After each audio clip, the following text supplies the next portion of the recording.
Ayaw paawat ni Kim Chiu sa tuloy-tuloy na pag-soft-lance nito sa kanila ni Paolo Abilino dahilan para maihi naman sa kilig ang sulids ng kanilang tambalan ang Kim Pao.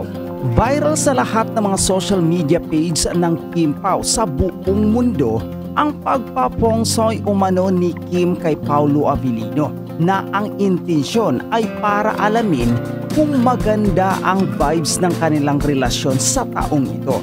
Gusto rin daw ata ni Kim Chiu na makasiguro siya sa relasyon kay Paolo. Nagpasalin-salin sa ex na dating Twitter ang isang clip kung saan nasa isang feng store si Kim Chiu at tinatanong ang isang expert na dito.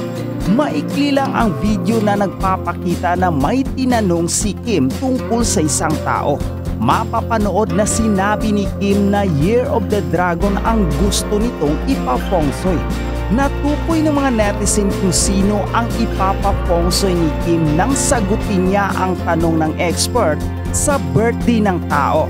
Sabi ni Kim, May 13 na sinundan nito ng kilig at tilig kasabay pa ang linyang kunwari di alam. Di na nagtapos ang video na hindi ipinalabas kung ano ang basa ng Pongso expert na kay Paolo. Sa post ng isang netizen o Kim Pao Team Abroad Official, ipinaskil pa nila na nirepost na video ni Kim ang buong birthday ni Paolo Abilino na May 13, 1988.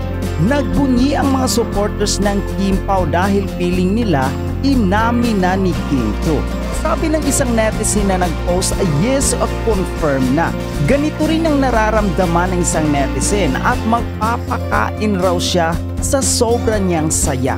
Kim Jong Bong, Bella, bonggang chemistry, Vice ganda, hindi na miss ng mga fan eh. Kasi nag-iba na ang Iba. nag-iba ang ano man tawag sa ganun? Oh, of course, Ibang chemistry.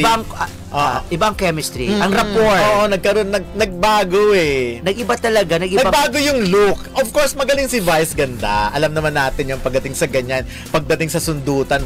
Pero kaya lang, iba rin pala ang rapport nila. No? Iba rin ang banter nila. Iba rin si Kim Chiu pag wala siyang inaasahan na Vice ganda. Iba talagang si Jong. ratsyada kung ratsyada. Si Jong kasi misang ang tiga-ganon. Oo, diba, si magaling. Jong? Alam mo, si Vice kasi, siya yung pinaka-leader. Siya yung minsan pinanggagalingan ng mga comedy. Okay. Pero ito kasi, lahat sila gumagalaw. Yun nga eh. Lahat sila nagbibigay, lahat sila, kahit na si Darren, di ba?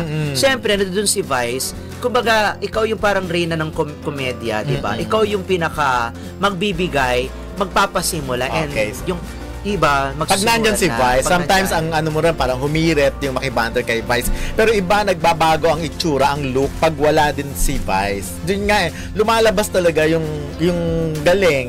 Oo. Like si Kim, can you imagine yung banter niya din with, pwede palang magkaroon talaga siya ng chemistry din kay Kahit Jong kanino. at Bong at sa iba pa, diba? At saka wala silang pikunan. At saka maganda kasi, sorry doon sa mga tiga-Vice na mga hindi, wala kami ano kay Vice. Inaano lang namin na diba?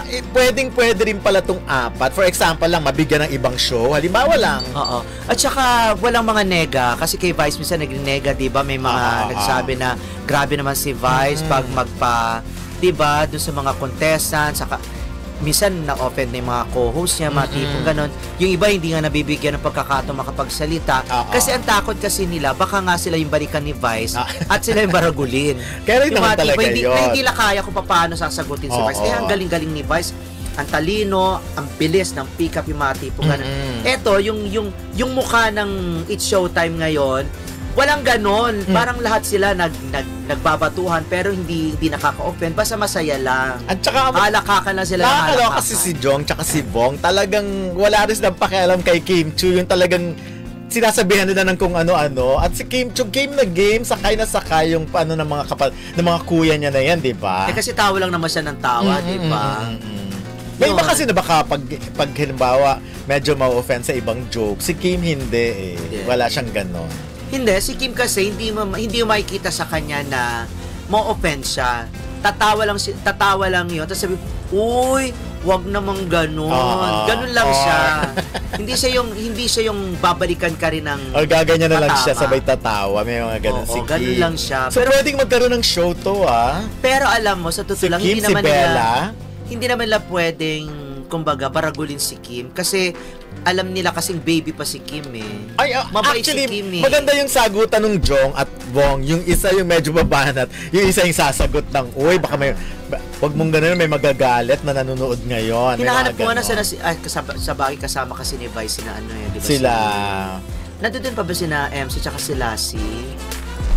Hindi, ang nakikita ko lang kasi ano yung ngayon Hindi na. ba kasama, hindi nakabakasyon si Vice ngayon? Ay, may tumatawag. Wait. Ayan na. Ayan. Ayun.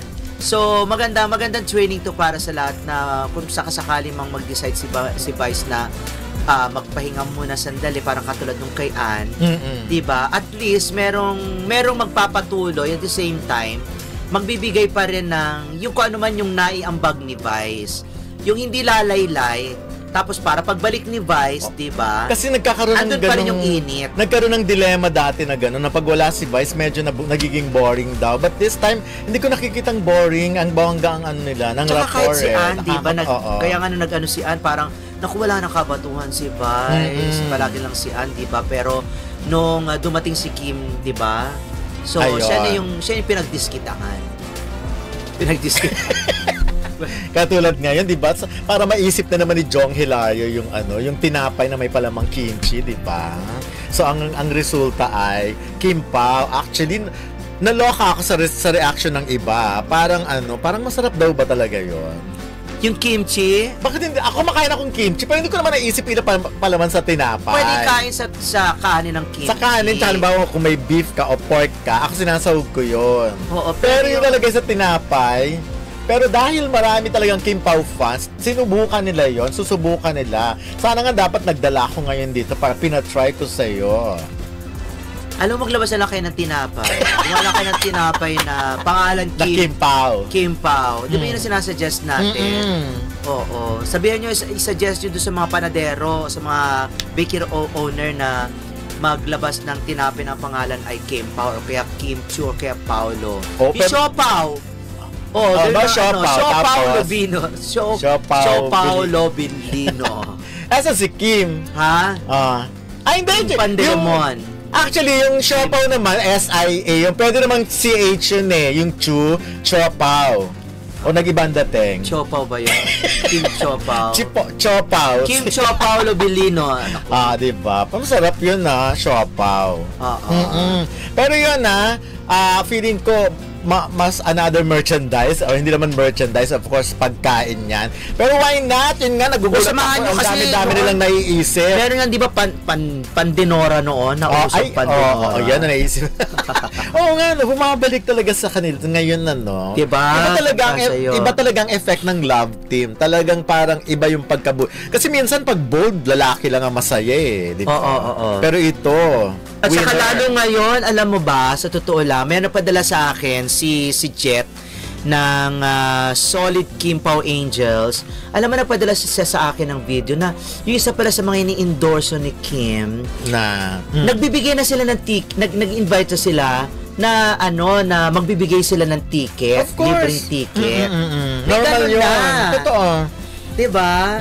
Pero wala silang pa-contest. Basta magbibigay lang mag-message na sa kanila, magbibigay sila ng ticket. Ayun. Yun. Ngayon, ganito ang gawin natin. Magbibigay kami ng ticket ni Don. Mga ilang piraso lang. Hanap tayo ng parang para makapagbigyan ng ticket. Bigyan nyo kami ng tinapay na kakaiba na ang pwede nating ipangalan na kay Kim Chu. Kim Chu Pao.